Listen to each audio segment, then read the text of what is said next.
inside the 20 and the busted inside the 20 and the 10. And look at that! He hurdles his way into the.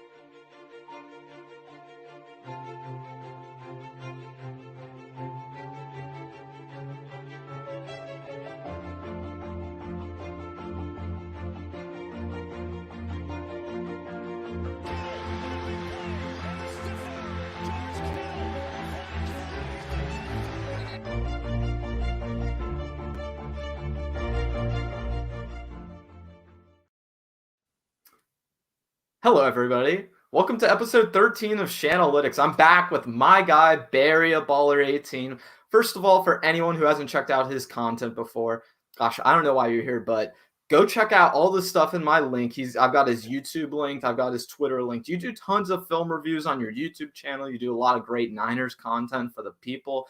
And shout out to Not Your Average Sports Kid, who I know he's a huge Deebo Samuel fan. He's talking about watching the stream. Hey, watch it back 3-4 times. I don't care. You do it as much as you like. First off, Bay, man, thank you for taking the time today to talk to me. We're going to be doing a Deebo Samuel film review just for everybody watching at first. That's going to be the first half of our discussion. Then we're going to go into some Niners topics at the end of this. Bay, what's been on your mind lately, man? What have you been up to? Ben, I can't wait for this season to get here. Training camp is a few weeks out, so I'm fired up. And anytime you reach out to me saying, hey, Eric, you got time? I got to jump out at the opportunity because I love to hop on. I love watching film. And today we're checking out Deebo. I mean, this guy's an exciting player to watch. Yeah, Deebo is absolutely an exciting player to watch. And just for everybody watching, I want to make sure I tell you guys, we're going to be looking at 2020 only, no 2019 film, although we might try and do that another time before the season, Bay. But I wanted to look at what Deebo was looking like last season. Shout out to Josh Mangold, by the way, who's in everybody's streams all the time. I see him over on Grant's Discord server. Josh, you're the man, so shout out to you. But first of all, Bay, let's just get straight into our Deebo Samuel film review. I have my screen shared over here. Bay, you let me know if I need to come back. I'm going to be in the other tab. So we're going to start. This is going to be week 13, I believe. Yep. Okay. This is against the Bills. So this is about a 12-yard play from Deebo Samuel. Let's just watch it at first. Okay. So 3rd and 2. Yep. Deebo Samuel, I believe, is at the bottom of your screen. And there he is right there, coming across your screen. So let's watch that one more time, Bay. I just want to point this out for everybody. So at the bottom of your screen, Deebo Samuel is just going to come right across the field, right almost at that 35-yard line. And boom.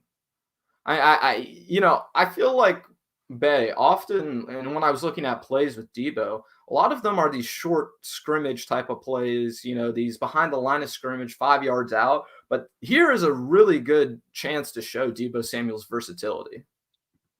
Absolutely. We know he's tough. And what I like is how he wins at the line of scrimmage, how he beats the corner to the inside. And you can see the corner is actually shading him towards the inside, and he still beats him that way. So just the shiftiness and the way he set up this DB was phenomenal. Yeah, just look at the way Deebo's angled right here and how that DB's hips are completely open to the outside of the field. I mean, this is just a prime position for Deebo Samuel to be in. And then he just needs to, boom, go straight across the field, and that's instant separation for him. Absolutely. Deebo runs a great slant route, and you see it right here. Going to see him coming right across your field again. Going to see KB, then Deebo. And wow. And this is a kind of a constant from Deebo that you see with every single play that he does. He thrives in the chaos of football. He really just, when you get the ball in his hands between traffic, he's magic. He's tough after the catch. I mean, this guy, he's just so tough with the football. The first defender rarely brings him down. No. And let's just watch this one more time for everybody. Yeah, first defender, second defender. It takes 1.5 defenders just to take down Deebo Samuel. So, yeah, I mean, that's a perfect example of something that Deebo just does really, really well. And this is actually the next play I wanted to show everybody. This is the play right before, I believe. Okay, no, actually, it already took me to the next play. All right, so here's the next play that we're looking at. This is first down. Deebo Samuel is going to be at the bottom of your screen again. And just watch him make this deep crosser. I mean, that is, again, I wanted to make sure, Bay, I feel like with all these Deebo Samuel plays, a lot of them that I'm going to be showing, it's a lot of Deebo Samuel 5 yards in, 5 yards out, right against the line of scrimmage. But here's a perfect example of Deebo just thriving in the intermediate of the field. Yeah, this is what, a 15-yard dig? Yeah, it looks like almost a 20-yard dig route. And I like how he finds the soft spot in the defense. He finds that soft spot, kind of settles down, and Mullins hits him on the money. Yeah, absolutely. And I just want to go back to what you're saying, how he really finds that soft spot of the zone. This is going to be the best angle for that. And I'll pause it for everybody right when he gets to look at that separation, Bay. I mean, that is ridiculous. I think I saw some stat when I was, looking at advanced analytics that Deebo Samuel has like some of the highest separation among all wide receivers from last season. So this is just a perfect example of him showing off his skill set, because I feel like just watching all this, what I have today and yesterday, Bay, looking for plays to show everybody from Deebo Samuel. Like I said, it's a lot of short routes behind the line of scrimmage, stuff like that. But here's a perfect example of him not only thriving with all those gadget plays, but being a true receiver and running a great route and just creating separation for himself. Absolutely. And we got to acknowledge Kyle Shanahan, because Shanahan, dialed up the perfect play against. It's a zone coverage. And this is where Shanahan is just phenomenal. Yeah. Looks like it's a cover 3 shell. And he gets Deebo, as you said, crazy separation.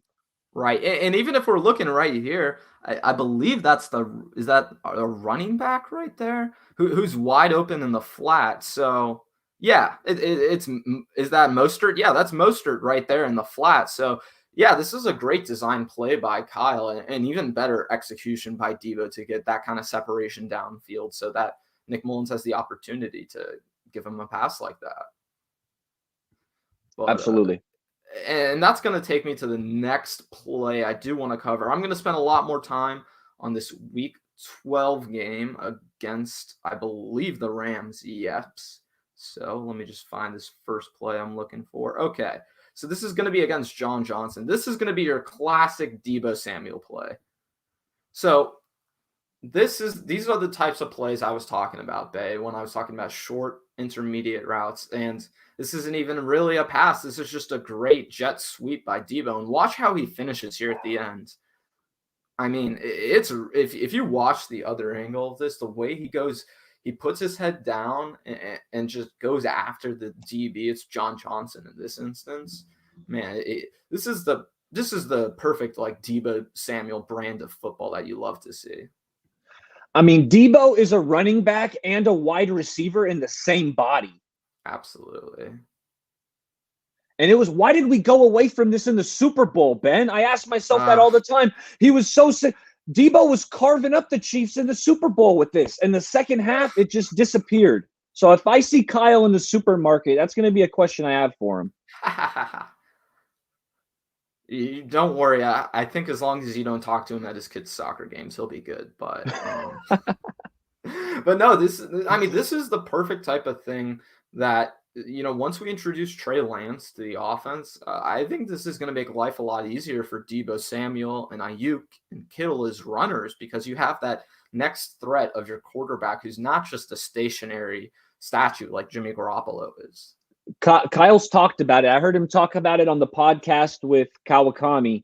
And when you have a mobile quarterback, defenses have to – it's 11 on 11. Defenses have to respect the quarterback's ability to run, whereas if you have Jimmy G, you can almost cast it off that, he's not going to run with the ball. We don't have to apply a defender to contain Jimmy Garoppolo. But with Trey Lance, it's a different story. You don't contain him, and he's off to the races.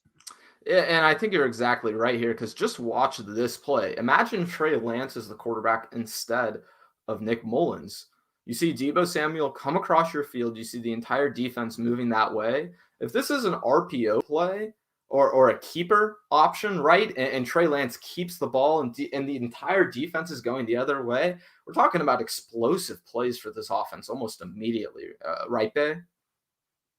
Absolutely. Well, right here, 50, that's Ebukam, who's a new addition. So right here, Ebukam, you can see him kind of reading, and Ebukam does that well. He's good at containing. Well, this is Mullins, so it's not a mobile quarterback, but you can see how he kind of breaks down in his eye and it. Okay, who has the ball? And that's where I know this is a Deebo breakdown, but I can see Ebukam looking good right here. But even within this, just looking at the way Nick Mullins is positioned right now, if that's Trey Lance and he keeps the ball, man, that's a problem for the defense no matter what. Because if this is a run pass option and Trey Lance, if Ebukam is still there and he's containing Trey Lance in this instance, obviously that wouldn't happen in real life.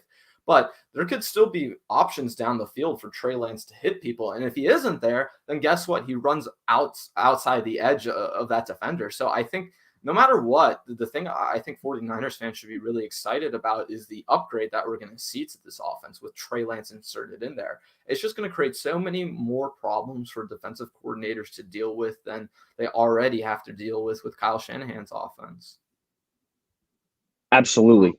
Absolutely. And I want to look just in our comments really quick. Okay, not your average sports kid. He's talking about that last play. Yeah, it took 4 people to get Deebo down. Deebo, just the way he's able to break tackles. Yeah, 2 broken tackles on that play. He's really incredible with his ability to do this. So I've just been really impressed by him. Now, Ben, you're 100% right. I mean, Deebo is so tough. And the same thing applies to Kittle. Right. But it's like these guys' ability to be so physical, is that almost a hindrance? Is that why they get injured more often? It's something that crosses my mind. It's like you don't want to change it because you love the physical play. It gets extra yardage, but at what cost, Ben? This is the stuff that crosses my mind. Well, and you would think, just from the Niners' perspective, maybe they try and get players who are less important to their overall success who can fill these types of gadget roles in the future. I think for now, as long as Deebo Samuel is on the team, he's going to fill that role. But let's say further down the line, the Niners, have a 3rd or 4th wide receiver who fits the skill set better and has more of these gadget plays. That's a guy you have to worry less about because he's so less crucial to the success of your team. I think what we saw with Deebo Samuel is the second he goes out, the dynamic of this offense changes. So I would rather have multiple guys who can do this, or, like I said, that 3rd, 4th receiver guy who you don't have to worry about as much as your primary pass catching option. So absolutely. And a gadget guy who could fulfill some of the Deebo stuff if he's healthy, Jalen Hurd. Definitely. Right. That's a guy who could do a lot of the Deebo stuff. And that would free up Deebo to maybe open up the route tree. Absolutely. And we're going to do another play by Deebo here. This is going to be an all yak play. I believe Deebo Samuel is going to be at the bottom of your screen right here. You see, that's Richie James Jr. There's Deebo. Boom. Right there. Just sits and broken tackle. Oh, my God. This is Deebo Samuel football 101. We're going to see the other play of this. Deebo's going to come right in front of your view right here. Just sits underneath, finds that little gap. 1 broken tackle, 2 broken tackle, a 3rd defender. This type of stuff when people talk about yak with Deebo Samuel. This is, just where he thrives. And this is really his bread and butter. Phenomenal. I mean, this guy's got him wrapped up with 2 hands, and he still can't bring Deebo down. Hey, Aaron Donald, if you don't know who Deebo Samuel is, you need to pay attention because he's tearing you up. Yeah, I mean, he carved the Rams up last season. Yeah, and then Aaron Donald in the press conferences, Deebo who? Well, you better pay attention, Donald. Yeah, and we're going to watch this play one more time. And I just watch how Deebo creates this little bit of separation, just enough for himself off the line of scrimmage to where he can get the ball and make something happen. This is just where Deebo is so brilliant, I think. I feel like his separation as a wide receiver is really underrated. Absolutely. Well, he found the soft spot. It was a quick curl route, a quick hitch, finds the soft spot. He has 3 defenders around him. 1, 2, 3, and no one brings him down. Man, if that DB isn't there, that's a really long play for Deebo Samuel. Just watch. I mean, and this is where some wide receivers catch this ball and just go down. I'll tell you what, T.Y. Hilton will catch that ball and he's immediately going down, but not Deebo Samuel. That's what separates him from other receivers in this league. Oh my gosh, absolutely, yeah. We're gonna go to this next play here with Deebo. So I don't mean to call out T.Y. Hilton, but it's been an he's been on my fantasy team, and it's been an observation that sometimes he'll catch it, and rather than trying to make a guy miss or fight through a tackle, he just dips down. T.Y. Hilton is just he can be really frustrating as a fantasy player. Most definitely, I agree with you on that one. But this next play here by Deebo, I don't know where he is. Let's find him. Oh, he's gonna be. Yep, at the top of your screen, I can show everybody one more time. But this is just an excellent play by Deebo Samuel again. And this is what I wanted to show people, is that he's not just a short yardage guy. He can really thrive in 5, 10, 15 yards beyond the line of scrimmage. Absolutely. You know, he runs a lot of slants because that's Jimmy's strength. Now, when you have a guy like Lance, it'll be interesting to see. I know Deebo's going to be used a bit differently because Lance has different tools. But how deep down the field does he want to use Deebo? That'll be interesting to see. That'll be interesting. And just for everybody, watch Deebo's explosiveness once he gets the ball here. I mean, it's absolutely unreal. Deebo is just one of the most incredible athletes I've seen on this team. And again, for everybody, he's at the top of your screen right here. And the vision, he catches it, he sees the crease, and he takes it. He sees the seam right there. That's the perfect angle to attack the defense after the catch. Absolutely. You're right. He finds that alley like we've been talking about in the past, and he just, boom, hits the gas and accelerates. His acceleration, it's going to keep him in the league for a long time.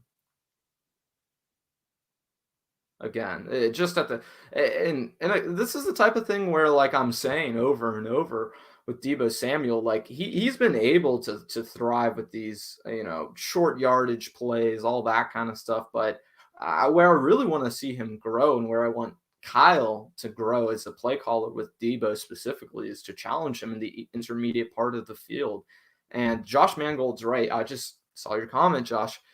He thrives in the slants, man. He is really an amazing runner. And I just feel like Kyle, what he needs to do is challenge Deebo more, because I feel like right now, the type of offense that they're using with Deebo Samuel, he can only do so much within that role. And he's great at that role. But I think once things open up with Kittle, with Ayuk, with Trey Lance, I think things will get really explosive in this offense. And I have this question for you specifically, Bay. What do you think is going to be different for Deebo Samuel in the Trey Lance offense? Well, he's going to have to get the ball. We're going to have to widen his route tree. Right now, I would say his route tree is pretty narrow. You don't see him run a lot of routes with multiple breaks, like a post corner or a lot of deep stuff. You don't see it. But I think he has the ability to do that. And he's had so much success short and on the jet sweeps and the slants that's kind of been Kyle's bread and butter. But with Trey Lance, it's going to open up things. I think you're going to see more routes down the field, maybe some more double moves. And that's where I think Deebo is going to expand his route tree. Yeah, and I think more than anything, if we see Deebo grow as a route runner and have more nuance in the types of moves he uses down the field and the way he attacks defenses and just his route running in general, I think sky's the limit for a guy like that. That's when Deebo becomes more than just a quote-unquote gadget type player. That's when he becomes a dangerous weapon for this team. And I feel like that's the type of thing that could take the 49ers over the top. And I think he has the ability to do it. The 49ers fell in love with him at the Senior Bowl. That was when Kyle and the Niners were coaching the Senior Bowl, and they got an opportunity to coach him and get their hands on him, and he was unguardable in one-on-ones. and they weren't just running slants in that. So he has more to offer to this football team. Yeah, I definitely think so. And I just think Trey Lance is going to make life so much easier for him. You see all these plays over and over with the misdirection that Kyle does where the entire offense is going one way and just one player is going the other way, like that classic Kittle play, that 4th and 2, right? These are the types of properties that Kyle can use in his offense when he has 3 pass catchers like Kittle, Deebo, and Ayuk who can all run the ball too. And when you add that Trey Lance element, I just think it's going to make this one of the most dangerous offenses ever in NFL history, let alone just this past year. And I think that's absolutely. And you just mentioned run the ball. You just mentioned run the ball. I remember times last year where Deebo was lined up at running back. Thank you. They were straight up. Kyle was straight up lining him up in the backfield as a running back because when you have weapons like that, you're just thinking, how can I get the ball in his hands? Right. And I feel like, that's kind of been part of the thing with Deebo is because of all the injuries they've had, because of everything that's kind of happened with this team. That's been the role that Deebo's been pigeonholed into. But I feel like he could really thrive if they break out of that role. I think he can still do all those great things. And, I think what not your average sports kid is saying, there might be a little truth to this, that Deebo can maybe do all these things, but he hasn't been asked to do those things yet. And I think that's the important part, is that you can't say definitively whether or not if Deebo is a great route runner or a great down the field pass catcher or great intermediate pass catcher, because we just haven't seen that much of it to prove one way or the other that he is really great or he isn't, right? And and to sports kids comment, I think it's more of a Jimmy Garoppolo thing. That's thing too. If you really look, Bay, the way they've diluted this offense since moving from Atlanta to now with San Francisco, it's very clear that the thing holding this offense back is Jimmy Garoppolo, and he's the reason that they can't expand their playbook and do more down the field throwing, attack further down the field outside the numbers. It just gets so frustrating watching the same types of plays that work over and over, knowing that, gosh, if there was a better quarterback running that system, these plays would be even more explosive. And I think that's what people need to realize with this new offense with Trey Lance, with the explosion he's going to add. I feel like the dynamic that's going to make him and this offense really special is that Kyle's so creative anyways, and he creates so many opportunities for players, even with a statue at quarterback. So when you add that extra element that defenses have to account for, it's going to be really exciting, Bay. Absolutely. I can't wait for it. I want it to happen now. Jesse's got me on board. Let's dump Jimmy. I'm sure we'll talk a little more in depth on the Niners, but it's Trey Lance season. Let's go. Oh, yeah. And just for everybody watching, we're going to do about 2 more Deebo Samuel plays. Then we're going to get into some Niners topics. But, I think, and this is just previewing that, Jimmy clearly, he's not the future of this team. And I'm actually going to be writing my next SI article on the Jimmy Garoppolo conundrum and the fact that this team, they have different options with Jimmy Garoppolo. Just depends on which one they take, because they certainly have lots of opportunities to go one direction or the other, whether that's keeping him even as a backup or just straight up cutting him like I've been talking about recently. But I just hope Jimmy Garoppolo hasn't watched any of my content in the last few weeks. Sorry, Jimmy. I love the jawline, though, and the Levi's commercials. They're great, man, but sorry. I hope Jimmy hasn't checked my Twitter feed. That's what I'm hoping for, because, man, I've been harsh on him. Gosh, haven't we all? But this is going to be, I believe this is week 7 against New England. This is going to be at the end of the second quarter. So this is the type of play. Oh, this was the wrong play, actually. I'm sorry, everybody. So that was still a solid play. It was still a solid play. Yeah. But I think I did. No. Okay, yeah. So sorry, everybody. I got a little confused there. But So looking for Deebo here. Where is he, Bay? If you can help. Top of the screen. Top of the screen. There he is. Oh, and there he is. Thank you. Okay. This is a real nifty play because you can see Deebo settle, and it might be Kittle coming across. The defender has to make a decision. Like, okay, am I going to guard Deebo or Kittle, or he gets put in a bind. Yes. And this is the exact type of thing where we talk about misdirection with Kyle Shanahan. This is a perfect example of that. Watch every other receiver. So Deebo's at the top of your screen here. This is Bourne, Kittle, and this is, I believe, Richie James outside. I think that's Ayuk. Okay, no, this is Ayuk. This is actually when they had all three of them. But if you watch, all three of those guys, I believe, are going towards the right sideline. And then Deebo just waits for his opportunity, right? I mean, this is perfect. Look at the way these defenders or these three receivers are all going towards the other sideline. And then while the defense is so focused on the play going towards that way, Deebo Samuel is right, just sitting underneath, and he's able to catch the defense on their heels. This is just Kyle Shanahan football 101.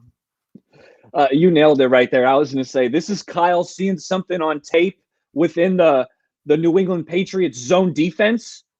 And he's saying, look, they're not paying attention to some of these shorter routes. I got to play where we can exploit that, and you see it right here.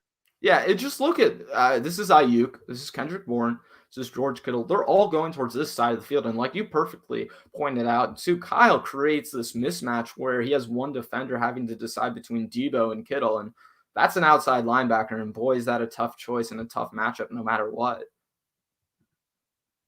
And then Deebo just plays it perfectly.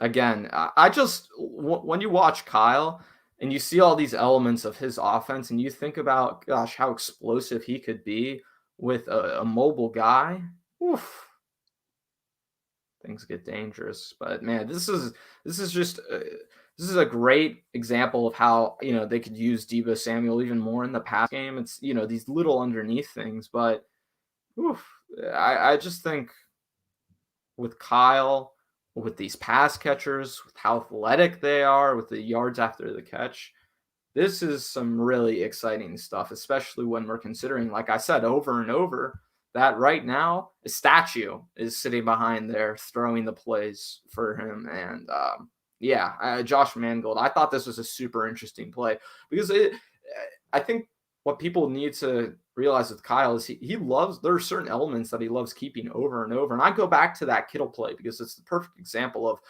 one side of the offense is going towards one part of the field, and then Kittle just goes the completely other way.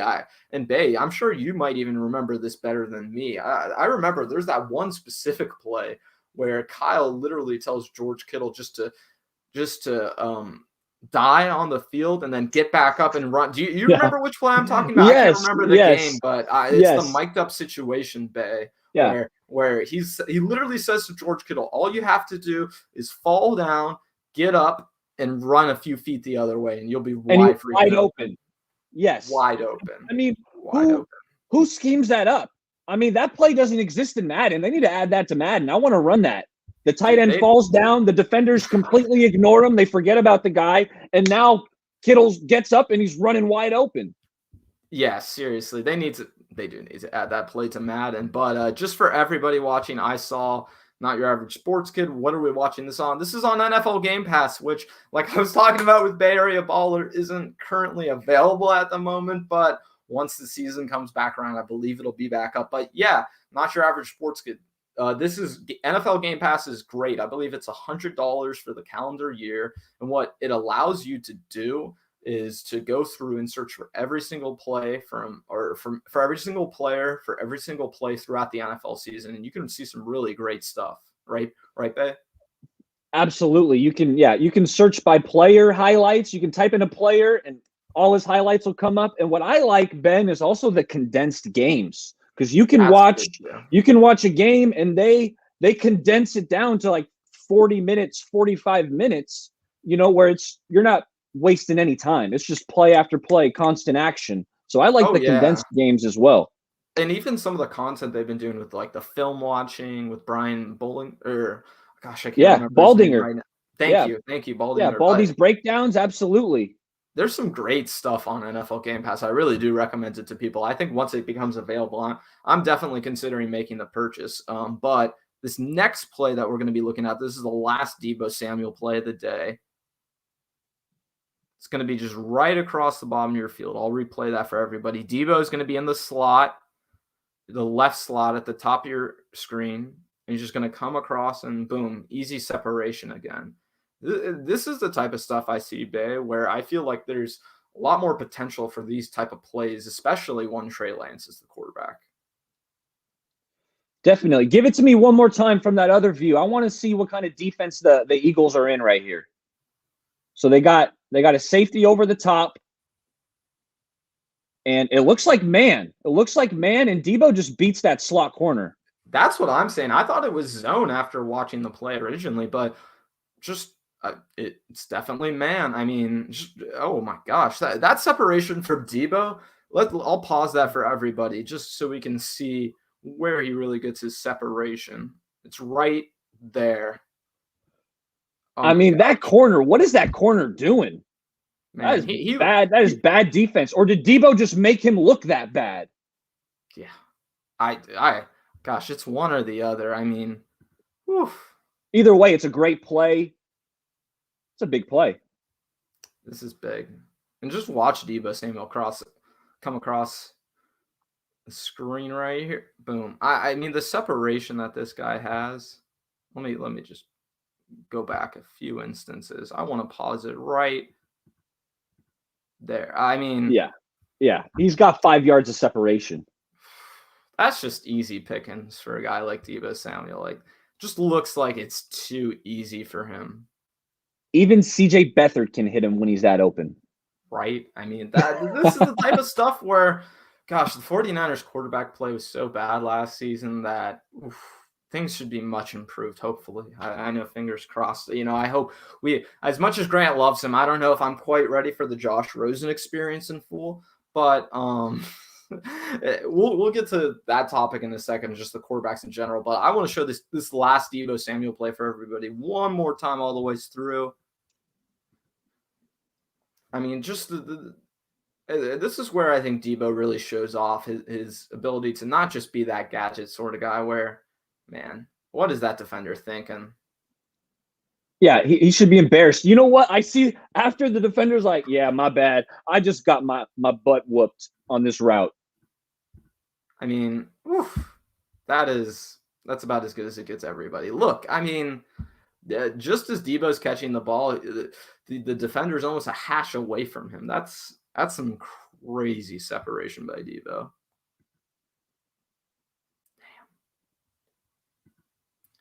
Well, all right, that's going to end our film portion for today. Just for everybody, if you want to go back, watch this back, you totally can. If you're just joining us now, we just finished our film review for Deebo Samuel. We're going to get into some of the topics that I wanted to cover and some of the things you might see in the description right now. And you know what, Bay, why don't we start with this? Because this is something I kind of threw at you right beforehand, which I just want to get as a quick hit topic.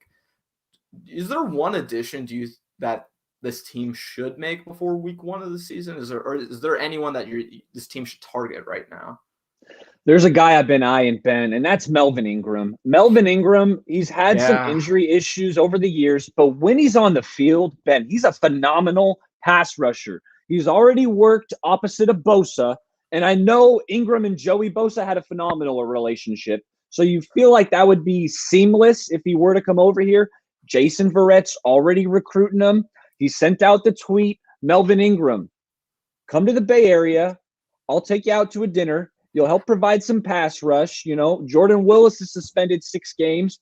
I like me some Arden Key, but it feels like we need another depth piece.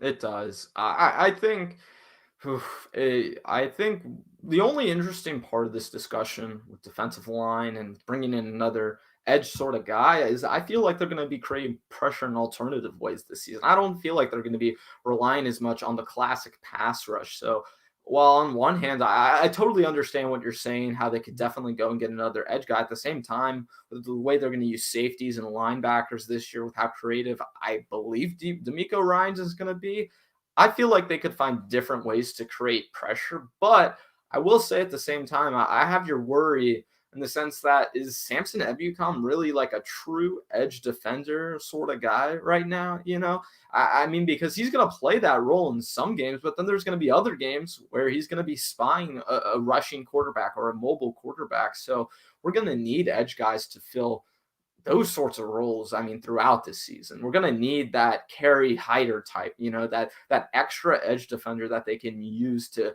manufacture sacks at some point in the season.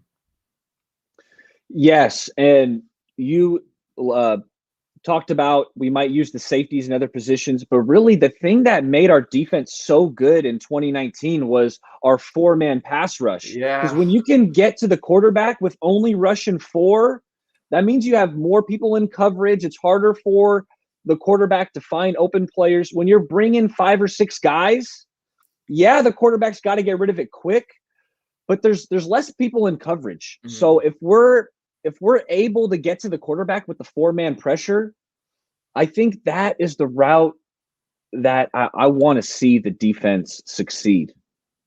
Yeah, and just based off the philosophy that this team has had so far, I think that makes the most sense with what they're trying to accomplish. And I feel like if they're really trying to create an elite pass rush, that's the way that they would go about it rather than what I'm talking about. But if I'm going to be talking about an addition I think this team should make, is this team really set at corner, Bay?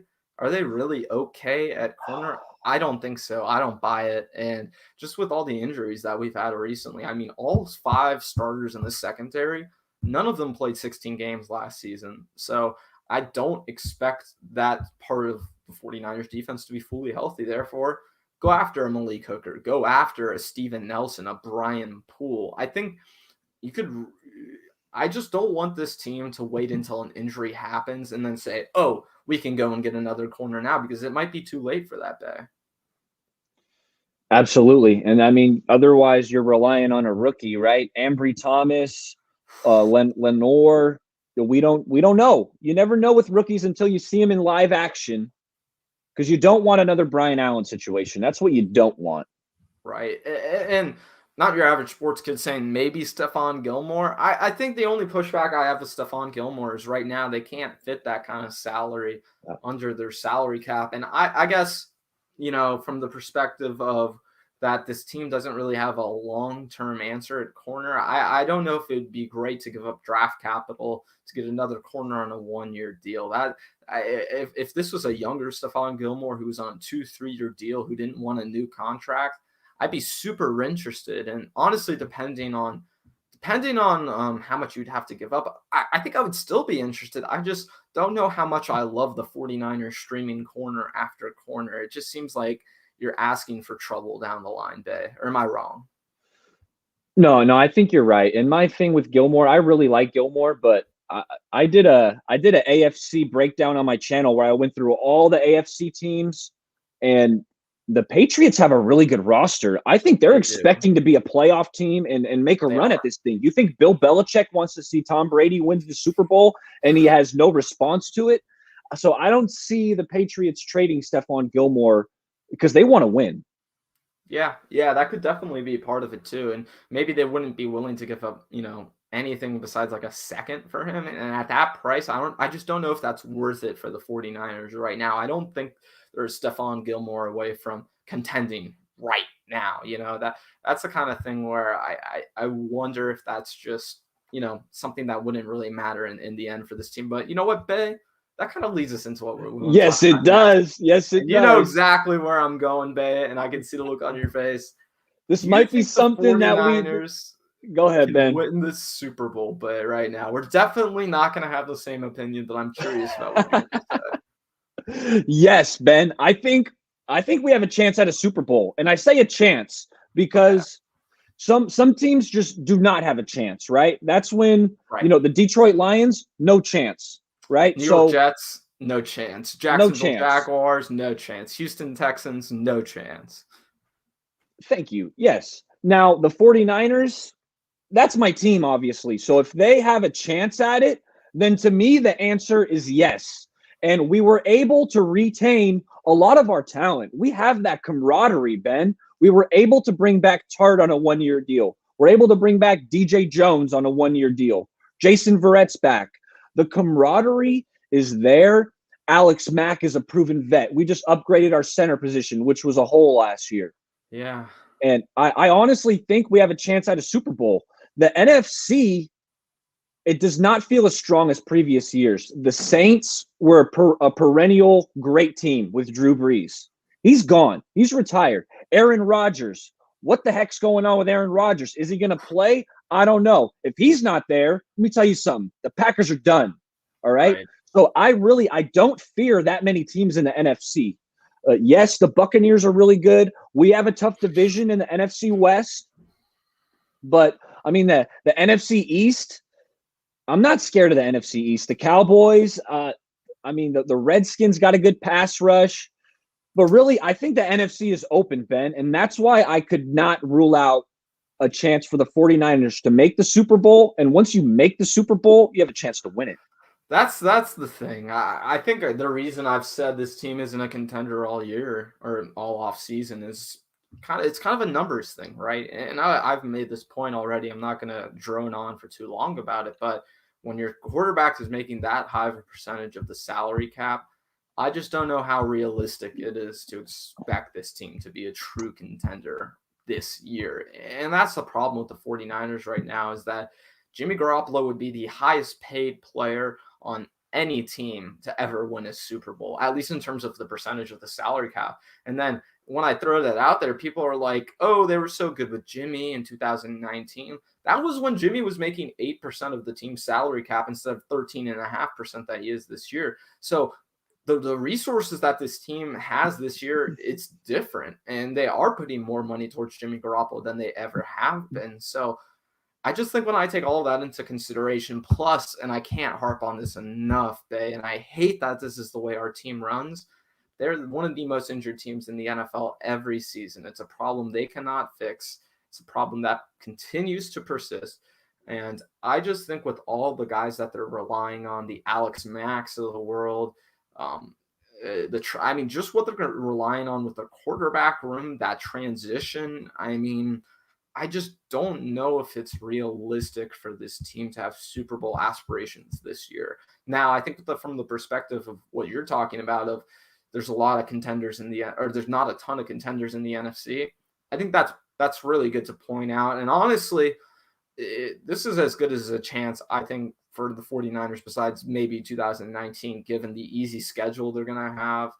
And, oh gosh, I know the division that we're in is very good this year, but I really question how good it is in terms of how many teams are going to make the playoffs. I think the Cardinals, the Seahawks, the Rams, 49ers could all finish above 500, but I feel like two of those teams might be 9-8, even when we're talking about that. So I just don't, I'm trying to be not as pessimistic, but at the same time, Bay, I think even you would admit there's a lot of hurdles to overcome with this team if they were going to win a Super Bowl.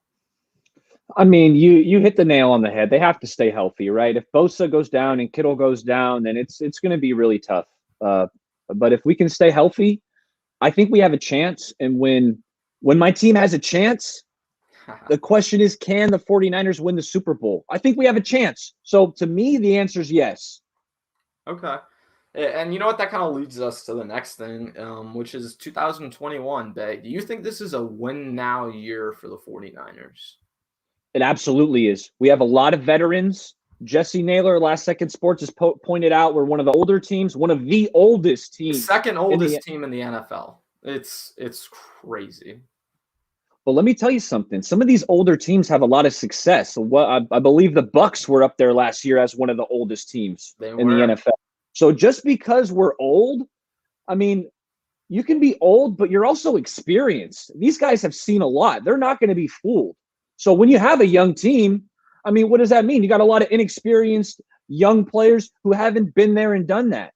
So to me, this is a win now team. And the quarterback situation, even if we keep Jimmy, we're going to see some Trey Lance in some pivotal situations, third and short, the red zone. I expect this red zone offense to be a lot better than it was the last 2 or 3 years with Jimmy Garoppolo or Nick Mullins, CJ Beathard.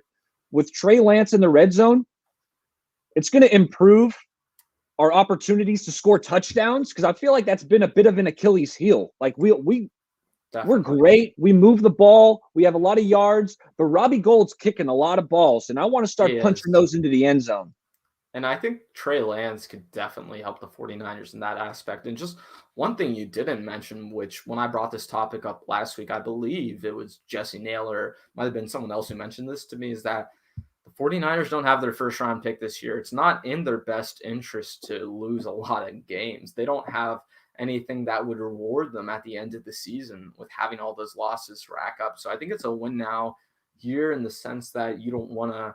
I would at minimum want this team winning 10 games in the sense that if Trey Lance is the starting quarterback by the end of the season, by the time you're entering the playoffs, getting him that playoff experience early on in his career, I feel like is one of the most important things is for his development from year 1 to year 2. And if this team expects to win a Super Bowl with Trey Lance at some point on that rookie deal, getting his feet wet early on to me is more important than anything else. Absolutely. And you know who else has to think it's a win now year? There's a couple guys in the front office, John Lynch, Kyle Shanahan. I mean, these guys need to start winning games. Otherwise, that seat, it's going to start warming up. You're going to get more critics, more fans. Right now, the Shana fans are loving them. They're talking them up. Oh, we've had injured quarterbacks, which is true. I say that too and say, it's hard for Kyle Shanahan to win games when he's rolling out Nick Mullins and CJ Beathard. Okay. Right. But now that excuse is gone. We just drafted a quarterback. You still got Jimmy G, who you're talking up a little bit. So, I mean, these guys got to win or that seat's going to start warming up. And the only reason I guess, let me make sure I phrase this right. I don't think they should be thinking Super Bowl or bust this year because to me, we're talking about Trey Lance and winning with him. That's sweet spot, really, his years 2 to 4 with that rookie quarterback where you haven't extended them yet. You don't pick up that 5th-year option, right? And you're able to spend cash freely. And I've kind of thrown out this idea. And Bay, why don't we end this topic on this? What are your thoughts of the 49ers cutting Jimmy Garoppolo right now or at any point in the preseason before week 1 and then having that salary cap space? Do you think it would be smart to have that roll over to next season, or would you want to spend that money in 2021? I'm absolutely on board with cutting Jimmy Garoppolo and turning the keys over to Trey Lance. It's something that really Jesse's kind of put me on to because just the way they've been talking, I had kind of assumed it's like, you know what, we're rolling with Jimmy and Trey Lance. But now, you know what? I feel like we can push back on this theory. We don't have to believe everything. We don't have to agree with what they're putting out there. And for who knows, this could be smoke. But hey, Ben, I got one idea that came across my mind, and I want to hear your opinion on it. Okay. I had said if we cut Jimmy Garoppolo, I think we have a chance at re-signing him, Ben. If we cut him, and let's say, and the way it would probably go down would be some kind of renegotiation. But if we were to cut Jimmy Garoppolo and say, hey, Jimmy, we do want to give you an opportunity to be the starter, but we don't want to do it at 27 mil. If that's the case, we're going to cut you. We're going to roll with Trey Lance. But if you're willing to come back at 15 mil, maybe 10 mil, somewhere in that range and say, look, Jimmy, we'll give you the 1-year deal, 15 mil. Now we're saving 10 mil on the cap, right? 10 or 12 mil. And we still have Jimmy. We're kind of getting the best of both worlds. We definitely are. I just question, Bay, whether or not Jimmy would be willing to do that. I feel like at that point, Jimmy might just want to move on to a different team because he sees the end of his time here with the 49ers. That's the one thing I kind of, because I've seen that thrown out a lot and I've definitely thought about it. And honestly, if I'm being real, I feel like that's the type of move the 49ers would make, which at least try to. At least they would at least have to try it. But to answer your question on if we cut Jimmy, what would I do with the money? Mm-hmm. I'm signing Melvin Ingram. I'm going to get a piece or two now to help, right? But as you said, I'm going to roll that money over, or I'm going to extend Fred Warner. Actually, that's priority number 1. Extend Fred Warner. That's what you have to do. Bring in a piece, Melvin Ingram, but then the next thing is pay the man. He's earned it. You pay Fred Warner, and you're probably still rolling over some of that cash. So my master plan for the 49ers is I think what they should do if they're cutting Jimmy Garoppolo in this scenario is sign doesn't have to be him specifically, but a J.C. Jackson or trade for a J.C. Jackson type, a guy who's under 30, at a position of need, who's someone you could sign to a multiple-year extension to where he's not just a rental type of guy. That's the only thing where I do have a little bit of pushback. I just would worry about filling this team's salary cap space up with rentals for one season and then not winning the Super Bowl. And then you use all that cap space for that season when you instead could have had an extra 30, 35, $40 million added onto next year's salary cap. So my master plan for the 49ers is, like I said, cut Jimmy Garoppolo before week 1, start Trey Lance. You can make one signing, you can add one addition, you can make one trade, but no more than $10 million of salary cap space, at least on this season. And then that way you would have an extra $30 million to spend in the next offseason in Bay. If we're talking about making this team a Super Bowl contender, that's how I think they can win the Super Bowl, really, is if they get that rollover money for next season. They push all the money in Fred Warner's extension to 2020. They push all of Deebo Samuel, Nick Bosa, Dre Greenlaw. They push all that money on that year's extension. Then they can go and spend freely in free agency too and bolster the team even more. That's where I get really excited. And I think by pushing all that money to 2022 and actually spending it then and using all of your extension money that season, then you have all those cheap contracts down the line for the next 2, 3, 4 seasons where they can become real Super Bowl contenders with a rookie quarterback, and they can build a way better team than what Cleveland even has around Baker Mayfield right now. That's my master plan for the team, Bay. What do you think about that? You mentioned Cleveland. Their roster is loaded. And yeah, I've heard you talk about how they did it and how they rolled over the money. And you're absolutely right, because if we roll over the money, we're getting premier talent. I mean, $30 million, you're getting either 2 Pro Bowlers or you're getting 3 or 4 really good players. I mean, the depth on our team would be phenomenal. So I agree with exactly what you're saying. Yeah, and that's kind of that's where I want to end that topic for now. I know people have been talking about that a lot, but Bay, the next thing I did want to ask you about is, who do you think is going to be the most important non-QB on offense? Who do you think is that guy who's going to be key to the 49ers' success next season? George Kittle. Absolutely. George Kittle is a monster. And man, watching Niners games just wasn't quite the same last year when he wasn't on the field. It's like you're missing some of that enthusiasm, that playmaking ability, the ability that he has to block at the edge. Oh my God. So, I mean, George Kittle, that's a guy we need on the field. I mean, as soon as you gave me this question, immediately it was like a snap answer. It's like George Kittle, most important non-QB. I mean, come on. George Kittle's a monster. He broke the tight end receiving record. We need this guy on the field. Yeah, and I'm going to go in a different direction. Not that I don't agree with you, Bay. Honestly, I do. But I just wanted to take a different approach for this question, which is, I feel like the guy who, once this team makes the move from the Jimmy offense to the Trey offense, could be the most crucial for Trey's success and this team's success is Brandon Ayuk. I think if Brandon Ayuk can become that dominant number 1, 1,300 yards, 1,400 yards type of receiver, that could really add a dynamic to this offense where Deebo Samuel is going to become more explosive and dangerous. George Kittle is going to become more explosive and dangerous. The running game is going to be more explosive and dangerous where, yeah, I think you're right. And we've seen that season from Kittle before. We've seen him break the receiving yards record. We've seen what he can do with his blocking, all those different types of things.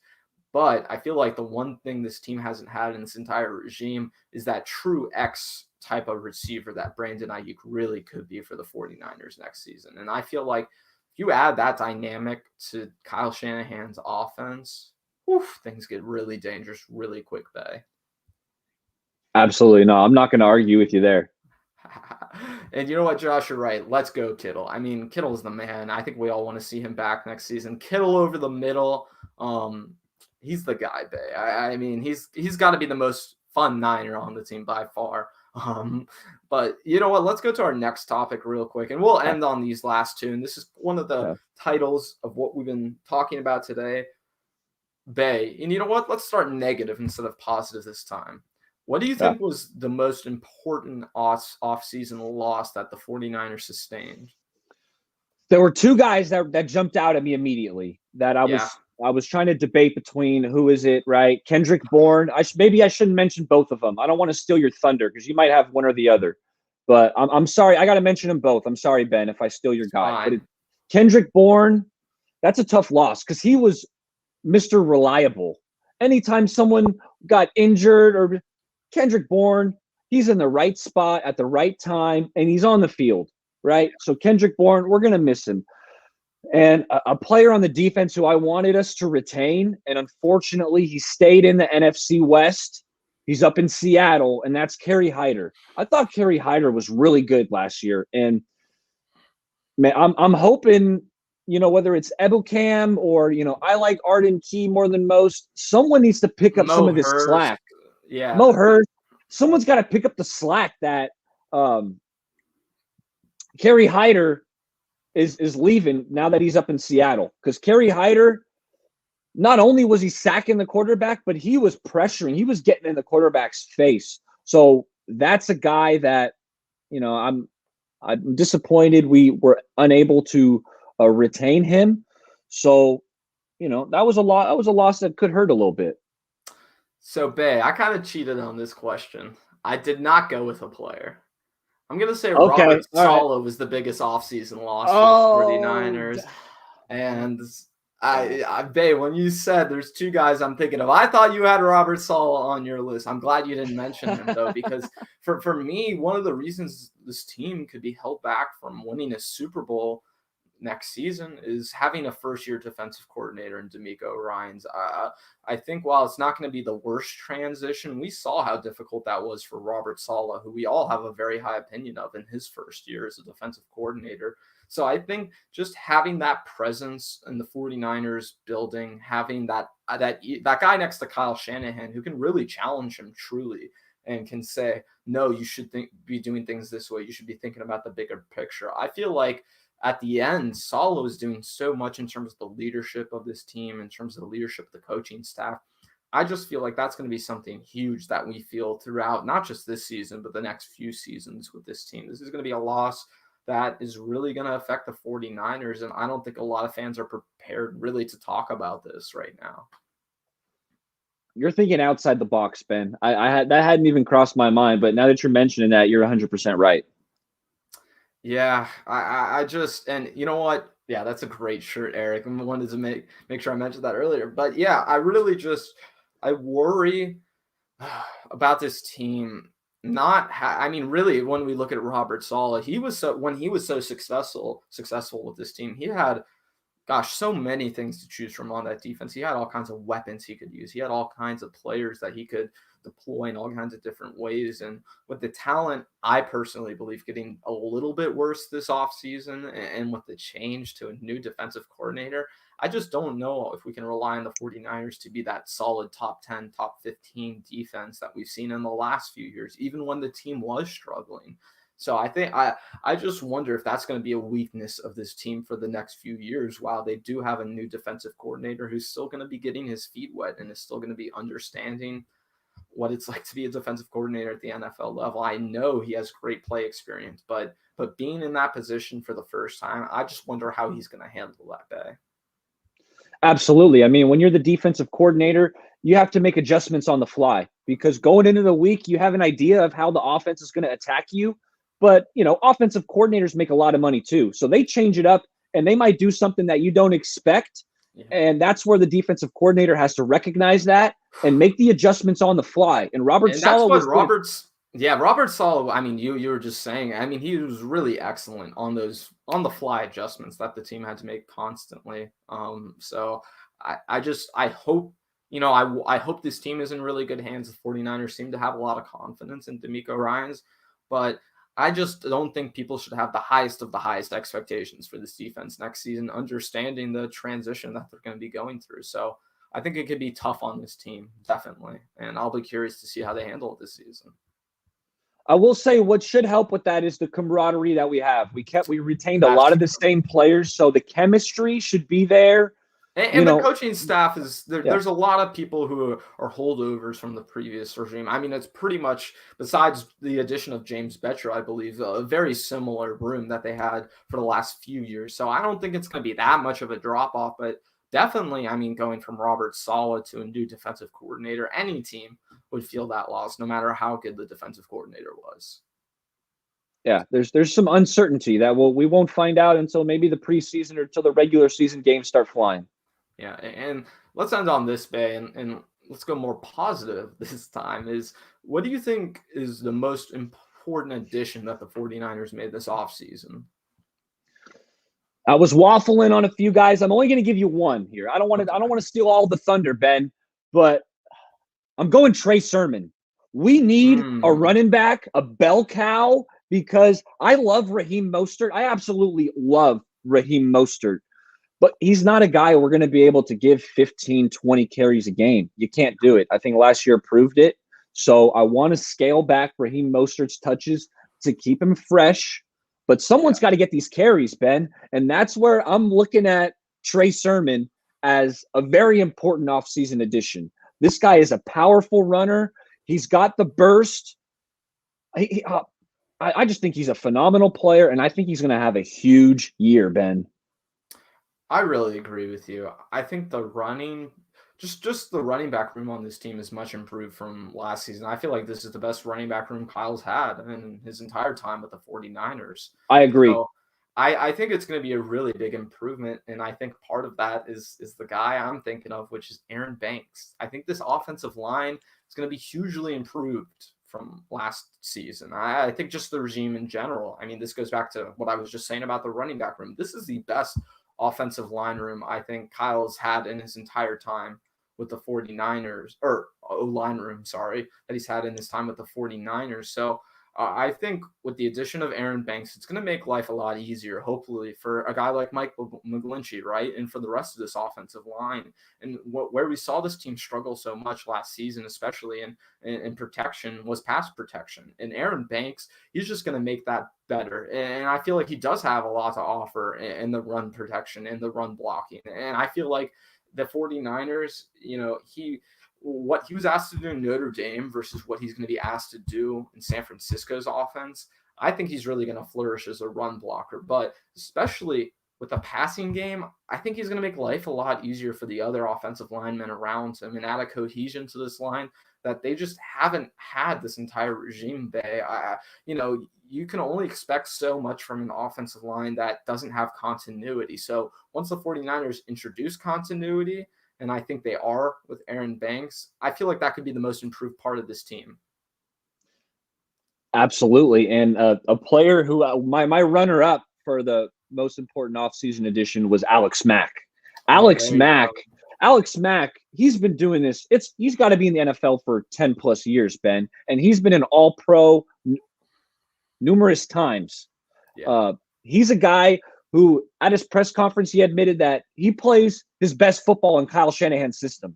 Right. So, and this is a guy, the center position has to call out the blitz, where to slide. The 49ers struggled so much last season with all the injuries they had to that. And I think you're right in this sense that Alex Mack is certainly going to add a certain element of leadership that this team maybe hasn't had since the loss of Joe Staley. So it's definitely going to add a certain voice in this locker room that they didn't have in 2020. And I feel like that this team is going to need going forward with the Trey Lance. So I feel like Alex Mack, Aaron Banks, Trent Williams, Mike McGlinchey, Laken Tomlinson, it's a very good offensive line in the league. And I feel like what most football fans fail to recognize now is that there aren't many good offensive lines in the league anymore. And there is a lack of cohesion in the NFL specifically. So I think once you add Aaron Banks, if this offensive line can stay healthy, I don't think there's any reason why they shouldn't be one of the 5 or 10 best in the league right now. I agree. Yeah. So I think that's where we're going to end, Bay. This was a lot of fun. Again, for everybody watching, go check out Bay Area Ballers content. I put everything in the description below, his YouTube, his Twitter. Make sure you like and subscribe to my channel. I'll be back sometime next week. I might be back before Monday, but for now, Monday is what I'm expecting. For everybody out there watching, I'm thinking of doing something like a Q&A sort of thing, so watch out for my Twitter. I'll put something out before the weekend ends and get a feel for what you guys want me to talk about, because this is kind of a dead part of the offseason, and I want to hear what you guys want me to talk about. So that's where I want to end that. Bay, again, everybody go make sure you subscribe to Bay Area Ballers channel if you haven't already. Check them out on Twitter. Bay, you got anything else for everybody before we head out? Ben, thanks for having me. It's a lot of fun. To all the 49ers fans out there, you know, it's almost time. Training camp's around the corner. It's going to be a fun season. We got a chance at a Super Bowl, and I'm trying to convince Ben of that. I'm going to get Ben on board one of these days. Oh, man. Well, hey, if you can sign Deion Sanders to this team right now, great. But besides that, I'm struggling with secondary a bit. I am. But no, I'm just joking. Everybody, that's where we'll end today. Have a great weekend and be on the lookout for streams next week. Enjoy your weekend, everybody. Thanks.